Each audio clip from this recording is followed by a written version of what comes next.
문재인 대통령 초반 며칠간은 어떻게 평가하십니까? 저는 굉장히 잘하시는 것 같아요. 솔직한 말씀으로. 네. 무서워요. 무서워요? 네.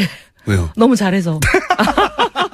저거 다시 가져와야 되는데. 그래서 지금 저희가, 이게 뭔가, 이러고 있어요. 이렇게 잘하면 안 되는데. 네. 아니, 뭐, 잘하는 건 대한민국에서 좋은 일이니까, 네. 뭐, 이게 나쁜 일이다, 이렇게 말을 할 수는 없고, 네. 상당히 지금 당황들 하고 있어요. 긴장하고 있어요. 예. 네. 잘하네. 거기다 제가 놀랬던 건 뭐냐면, 아니 뭐, 젊은 참모들 청와대 비서실을 젊은 사람들로 포진을 시키고, 오히려 총리나 이런 경우는 경륜과, 경험이 많은 사람들, 연로하신 이런 분들로 하고, 이것도 굉장히 저는 좋게 보였어요. 비서실장보다 민정수석이 더 민정수석이 아니라 정무수석이 나이 더 많고. 예. 그런 건 좋아 보였고, 그 다음에 이제 그런 젊은 참모들하고 커피를 테이크아웃 잔에 들고 청와대 경내를 산책하는 이런 거는 참 우리 박근혜 대통령한테 그렇게 바랬지만 뭐 도저히 볼 수 없는 장면들이었잖아요. 그런 부분이 이제 어떻게 보면 국민들이 그동안 소통에 목말라 있다가 이 굉장히 단비 같은 가뭄의 단비 같은 그런 좋은 면이 있어서 그리고 저 정도는 뭐 문재인 후보도 할 줄 알았다 나름 그렇게 생각했어요.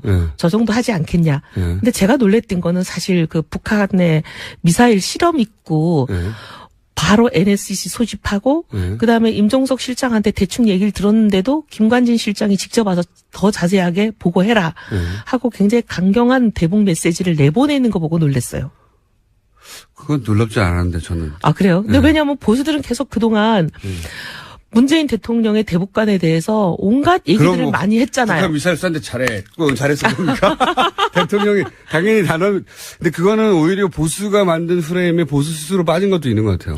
그래서 제가 의외로 상당히 박수 받겠다 그런 생각하면서. 그러면 안 되는데 유승민 다음 기회가 있어야 되는데.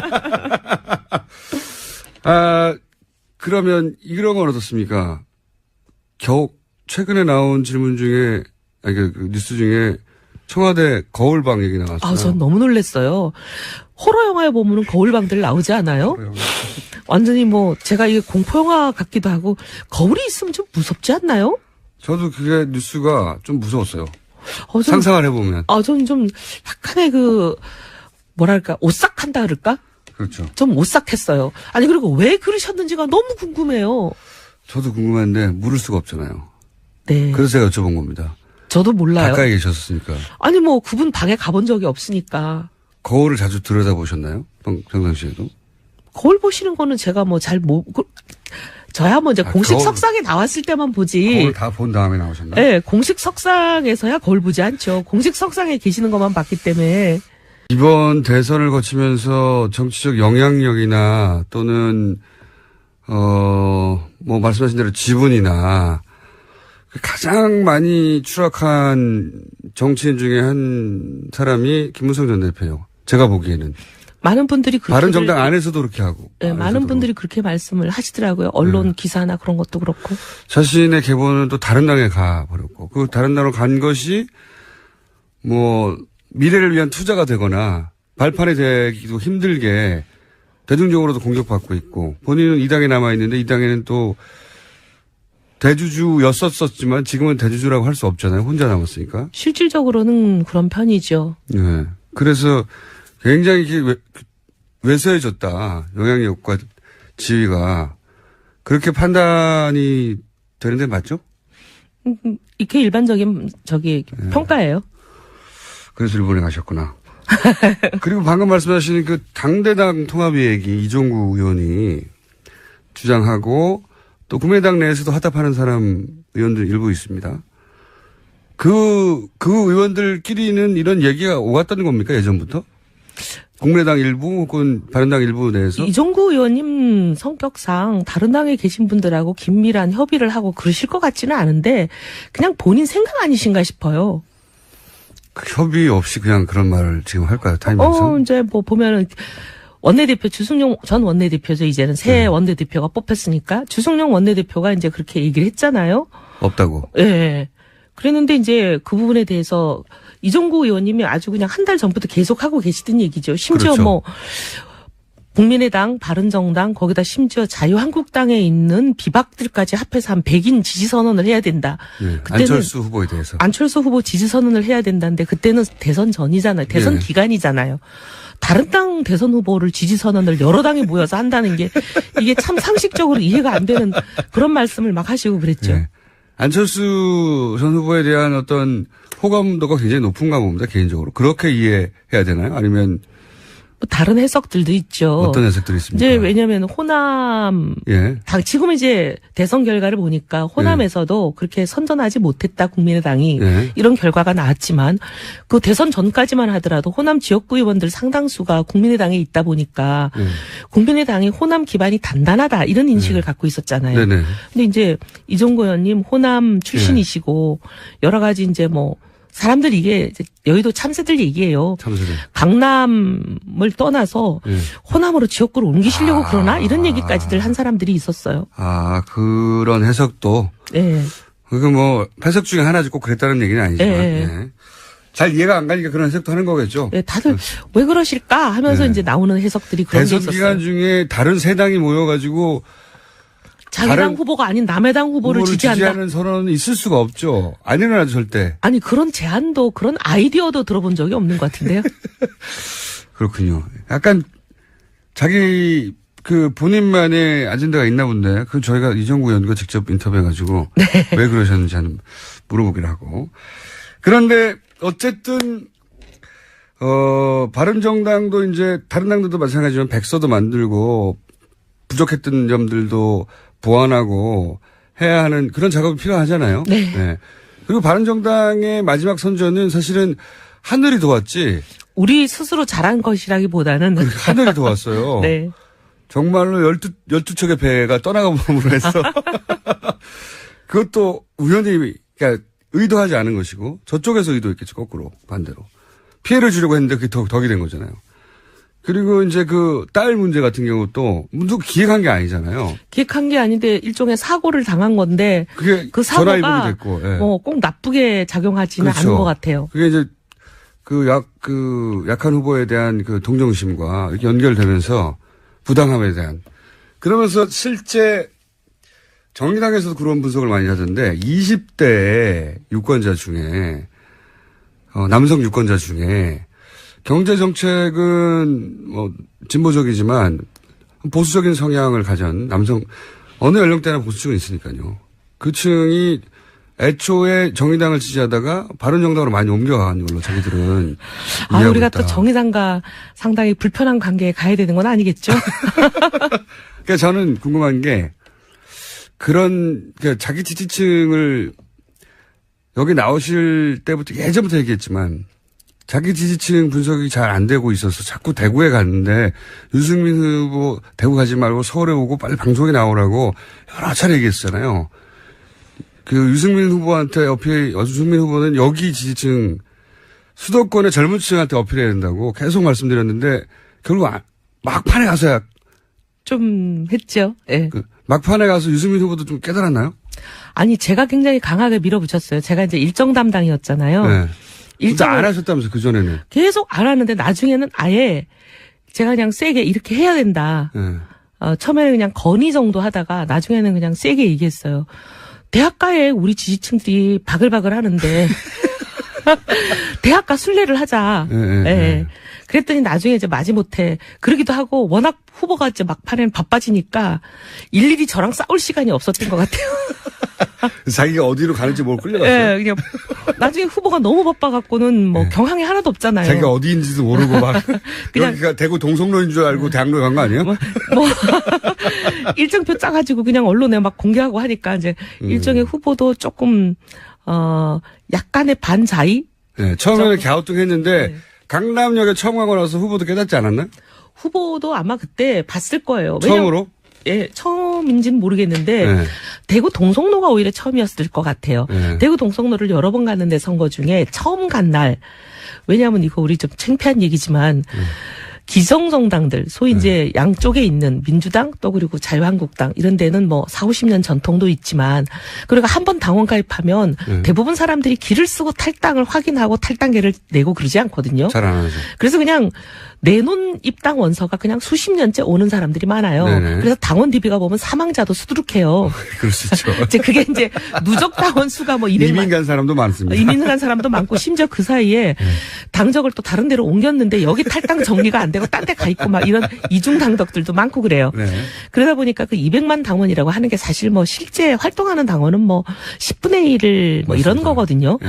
근데 이제 그런 어쨌든 간에 기성정당들은 그래도 동원할 사람이 있는 거잖아요. 예, 예. 그래서 우리가 그 정당에 연락처가 있었을 때, 있죠. 예. 그 정당에 있었을 때 이제 선거운동은 동원해요. 언제 어디까지 몇 시에 나와라. 뭐 그때 당시는 태극기 들고죠. 네. 지금은 이제 태극기 집회가 조금 이상하게 변질이 됐기 때문에 태극기 들고 나오시는 것 같지는 않은데 예.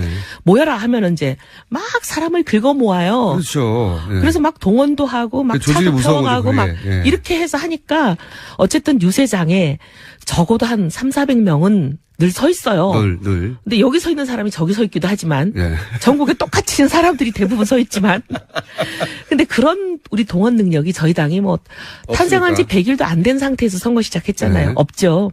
그러니까 그냥 사실 유세를 할 때 사람들이 그냥 지나가시고 후보는 마이크 들고 유세를 하고 굉장히 좀 황당한 예. 그리고 나름대로 황량하죠.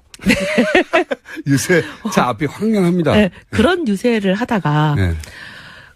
그 동성로에 갔을 때 구름같이 막 사람이 몰려들고 젊은 애들이 와서 사진 찍자 그러고 사진 찍자는 바람에 밤 12시까지 거의 물도 못 드시고 서 계신 거 아니에요? 20대한테 어필한다는 걸 처음 알았군요, 그때. 그때 놀랬던 것 같아요. 예. 아, 뭐야.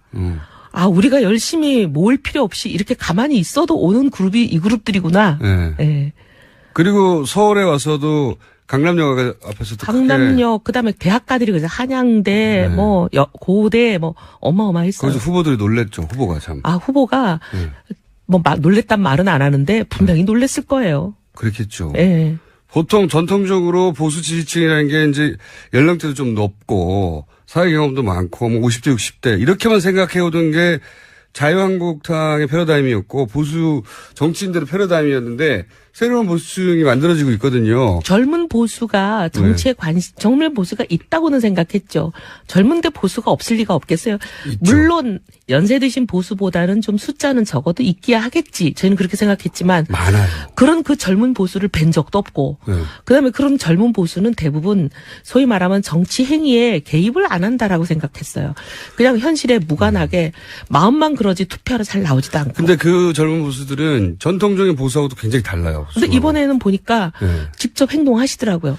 그러니까 그 이념적 스펙트럼도 기존의 자유한국당이 이제 어필하던 포인트하고 다 다르고. 그러니까 네. 제가 보기에는 바른정당은 새로운 보수 지지층을 발견하고 공부하고 함께 가야 되는 상황이 됐다. 그러니까 엉뚱한 데 가서 때리고 있었다. 제가 몇 달째 얘기했는데 유승민 후보 왜 안 나오는 겁니까? 끝까지.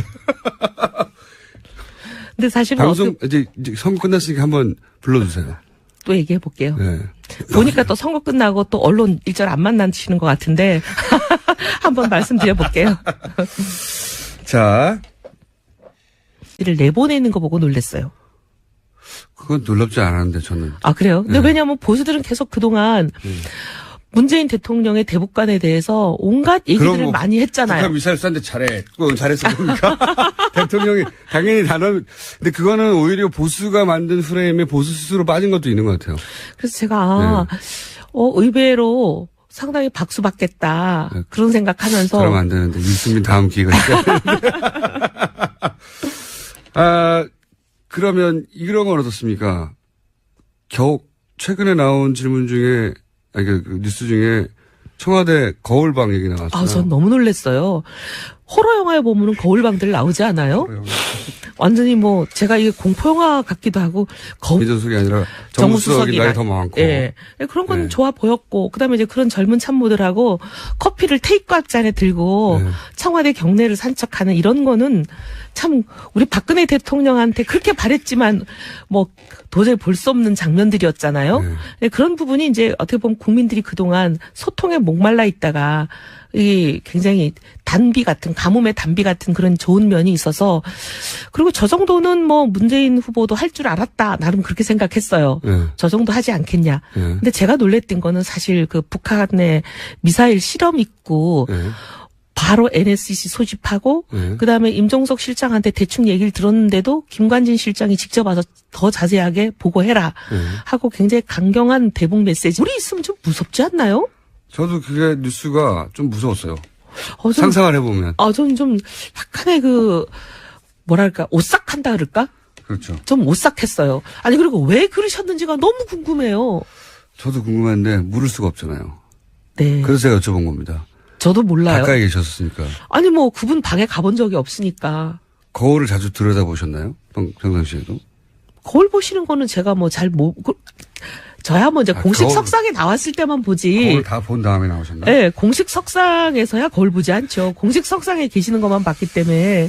이번 대선을 거치면서 정치적 영향력이나 또는 뭐 말씀하신 대로 지분이나 가장 많이 문재인 대통령 초반 며칠간은 어떻게 평가하십니까? 저는 굉장히 잘하시는 것 같아요. 솔직한 말씀으로. 네. 무서워요. 무서워요? 네. 왜요? 너무 잘해서. 저거 다시 가져와야 되는데. 그래서 지금 저희가 이게 뭔가 이러고 있어요. 이렇게 잘하면 안 되는데. 네. 아니 뭐 잘하는 건 대한민국에서 좋은 일이니까 네. 뭐 이게 나쁜 일이다 이렇게 말을 할 수는 없고 네. 상당히 지금 당황들 하고 있어요. 긴장하고 있어요. 네. 네. 잘하네. 거기다 제가 놀랬던 건 뭐냐면, 아니 뭐, 젊은 참모들 청와대 비서실을 젊은 네. 사람들로 포진을 시키고, 오히려 총리나 이런 경우는 경륜과, 네. 경험이 많은 사람들, 연로하신 이런 분들로 하고, 이것도 굉장히 저는 좋게 보였어요. 비서실장보다 민정수석이 더 나이가 많이 추락한 정치인 중에 한 사람이 김무성 전 대표예요. 제가 보기에는. 많은 분들이 그렇게. 바른정당 안에서도 그렇게 하고. 네, 많은 분들이 그렇게 말씀을 하시더라고요. 언론 기사나 그런 것도 그렇고. 자신의 계보는 또 다른 당에 가버렸고, 그 다른 당으로 간 것이 뭐 미래를 위한 투자가 되거나 발판이 되기도 힘들게 대중적으로도 공격받고 있고, 본인은 이 당에 남아있는데 이 당에는 또 대주주였었지만 지금은 대주주라고 할 수 없잖아요. 혼자 남았으니까. 실질적으로는 그런 편이죠. 네. 그래서 굉장히 외소해졌다. 영향력과 지위가. 그렇게 판단이 되는데 맞죠? 이게 일반적인 평가예요.